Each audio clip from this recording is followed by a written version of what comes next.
يا أهلا بكل المهندسين الأحباب، واليوم جايب لكم ملخص فيلم الإثارة والتشويق ديزرت فلاور. ولو عجبك محتوانا فياريت ما تبخلش علينا باللايك والاشتراك وتفعيل الجرس. يلا بينا يا أجدع مهندسين بكل الوجود. بيبدأ فيلمنا مع طفلة عمرها 13 سنة اسمها فارس، واللي معناه وردة الصحراء، وبتكون طفلة لعائلة بدوية في الصومال، وبتكون تعيش حياة بسيطة بمنطقة التحضر والحداثة موصلهاش لسه. الناس هناك بيتنكلوا على الجمال وبيطبخوا على نار الحطب وبيقضوا لياليهم بالخيام، يعني حياة بسيطة. وبتمر 7 سنين وبنشوف فارس أصبحت شابة وبتمشي بشوارع لندن المليئة بالأزمة، وبنعرف إنه فارس هاجرت للندن هجرة غير شرعية بطريقة غير معروفة، وبتكون عاوزة تشتري لبسة فيها، وبتظن البائعة إنه فارس عاوزة تسرق اللبسة وبتهددها بالاتصال بالشرطة، فبتهرب فارس بسرعة. وبعد شوية بتصطدم البائعة بفارس بالتواليت، وبيتضح إنه فارس بتعيش بلندن بقالها 6 سنين، بس للأسف ما تعلمتش اللغة الإنجليزية لسه، وبتكون مش عاوزة ترجع للصومال بتاتا. ولكنها بنفس الوقت هنا ببلاد الغرب ما عندهاش اي قريب او صديق، وما عندهاش اي مكان تروح عليه. وبتلحق فارس ببائعة الملابس وبتطلب منها اكل او اي شيء تسلك في معدتها، لانها طول الليل كانت تبحث بسلة المهملات حاشاكم عن اكل تاكله. ولكن بائعة الملابس بتتجاهلها. وباليوم الثاني بتكون فارس راكبة الباص، وفجأة بتصادف فارس بائعة الملابس مرة تانية، ولما تسألها فارس عن اسمها بيطلع انه اسمها مارلين، وبتكون تحلم انها تكون راقصة، ولكنها للاسف بكل امتحان رقص بترسب. وبالاخر بتقرر مارلين تاخذ فارس معاها لبيتها، وبتنصح مارلين فارس انها تلقى شغل، وبتحكي لها بانها حتخليها تنام عندها لبين ما توفر اجار بيت تاني لتنتقل عليه. ففارس بتصير عاملة نظافة باحد المطاعم، وبيوم بيشوفها مصور فوتوغرافي وبيعطيها رقمه، ولكنها ما بتعرفش تجاوبه لانها ما بتعرفش تحكي انجليزي، ولكنها بتخبي الرقم بجيبها. وبتمر شوية اسابيع وفارس لساتها عايشة ببيت مارلين وبتشتغل عاملة نظافة، وكمان بتتعلم اللغة الانجليزية بشغف. وبيوم بتاخذ مارلين فارس لديسكو رقص، وهناك بتتعرف فارس على شاب جذاب اسمه هارلوت، وبيشعر هارلوت بالشفقة على فارس انه محدش بيرقص معاها، فبيدعوها للرقص. ولكنها بتخاف انها تلمس شخص غريب بحكم عاداتها وتقاليدها بالصومال، فبتهرب من المكان. وبترجع فارس على البيت وبتنصدم بمارلين لما تشوفها بتعمل التشوك احمى حبيبها، لانه هذا بنافي عاداتها وتقاليدها الصومالية. وبتكون مجبرة تستنى على باب الشقة لغاية ما يخلص الاخوة المناضلين التشوك تبعهم. وبتحكي فارس لمارلين بانها بتعمل اشياء مو تمام، وبانه بنظرها البنت التمام هي البنت المختونة اللي ما بتتكلمش مع رجالة. ولكن مارلين ما بتكونش فاهمة ايش يعني ختان، ففارس بتوريها ندبة على مكان معين بجسمها وبتوضح لها انه هذا هو الختان، وبتحكي لها بانه عبارة عن تقليد قديم في الصومال بيتم من خلال قطع كل شيء مو مهم بهذه المنطقة، وبعدها بيتم تخييطه ليفتحوا الزوج بعد الزواج.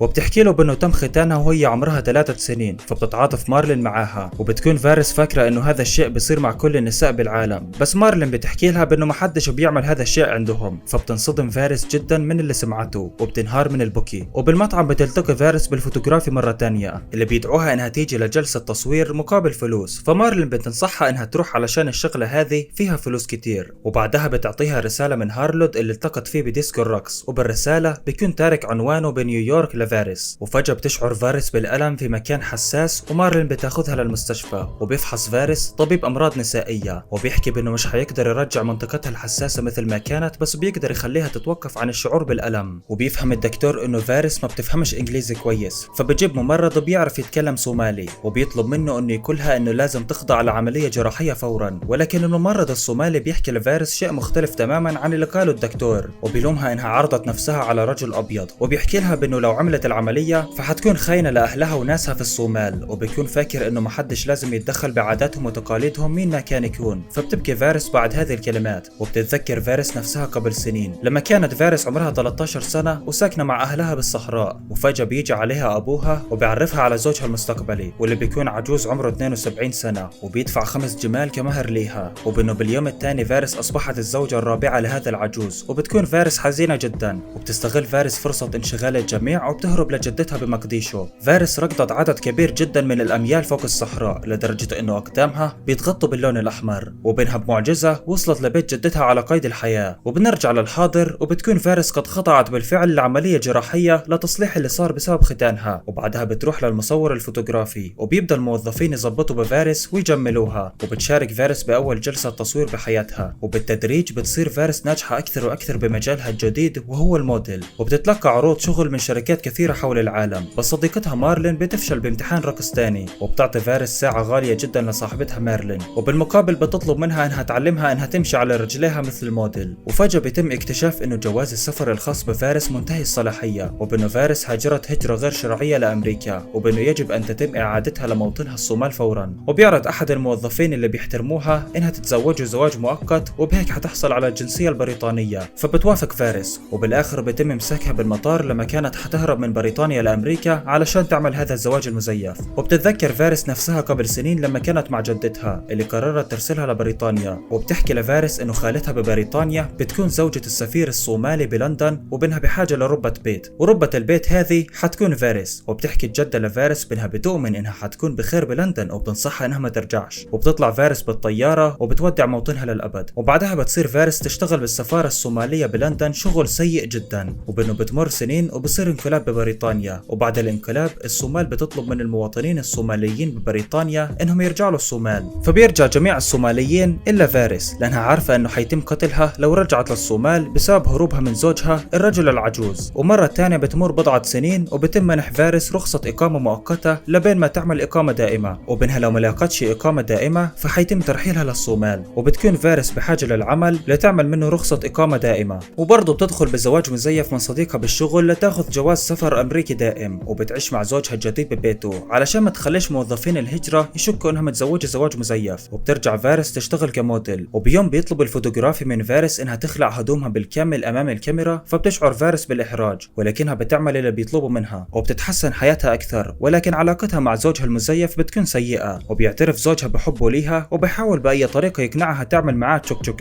بس فارس بتكون رافضة، وبتوصل معاها إنها تفكر إنها ترجع لموطنها الصومال حتى لو كان أهلها حيقتلوها. وفجأة بيجيها خبر إنه أصبح لديها رخصة إقامة دائمة، وبهيك بتتحرر فارس من عقد الزواج المزيف من رجل ما بتحبهوش. وبينما بتصور فارس بنيويورك بتتذكر فارس الرسالة اللي أعطاها إياها هارلود، فبتروح تزوره، ولكنها بتكتشف إنه أصبح عنده حبيبة، فبتغادر مكانه وعيونها بدمعوا. وبتصير فارس من أشهر المودلز بالعالم، وبينعملها فيلم على قناة البي بي سي الأمريكية، وبيتم استضافتها بالبي بي سي، وبيتم سؤالها عن اليوم اللي غير حياتها للأبد. فبتحكي فارس بأنه لما كان عمرها 3 سنين أمها أخذتها لطبيب المنطقة، وهناك تم ختانها بواسطة سكين بظروف قاسية جدا، وبأنه على الرغم من صرخاتها اللي بتوجع القلب تم قطع كل شيء حوالين المنطقة الحساسة بفارس، وبأنه بعدها تم تخييطه، وبأنه كانت معجزة إنها ما ماتت بهذا اليوم، وبأنها بعدها أصبحت تعاني من ألم كبير بهذا المنطقة طول حياتها. وبتبكي الصحفية من هذه القصة الحزينة، وبيتم نشر قصتها بكل أرجاء بريطانيا. وبيقرأ هارلود قصتها وبقرر إنه يلتقي فيها، وبتروح فارس لمقر الأمم المتحدة ببريطانيا، وبتحكي للعالم كله عن تقليد الختان الوحشي بالصومال اللي بيتعرض له الأطفال بأفريقيا وبكثير من الدول. وبهيك الأمم المتحدة بتحظر الختان رسميا بهذه الدول وبتعتبره جريمة. إيش رأيكم بالختان يا جماعة؟ اكتبوا لنا بالتعليقات. وبهيك بيخلص ملخص فيلم اليوم. أتمنى تكونوا استمتعتوا بملخص فيلم اليوم. ما تنساش اللايك والاشتراك وتفعيل زر الجرس يا صديقي لو حاببني أنشر ملخصات مشابهة أو ملخصات أطول. وما تنساش تعمل فولو على صفحة مهندس الملخصات على الفيسبوك واللي حيكون رابطها بالوصف. وبرضه ما تنساش تعمل فولو لصفحة ويسكر على الفيسبوك اللي بنشر عليها ألعاب وبنشر عليها بثوث مباشرة. بتمنى يا شباب جد أشوفكم هناك على البث المباشر، وشوفكم على خير بالملخصات القادمة إن شاء الله. كان معكم أخوكم عرسان من قناة مهندس الملخصات.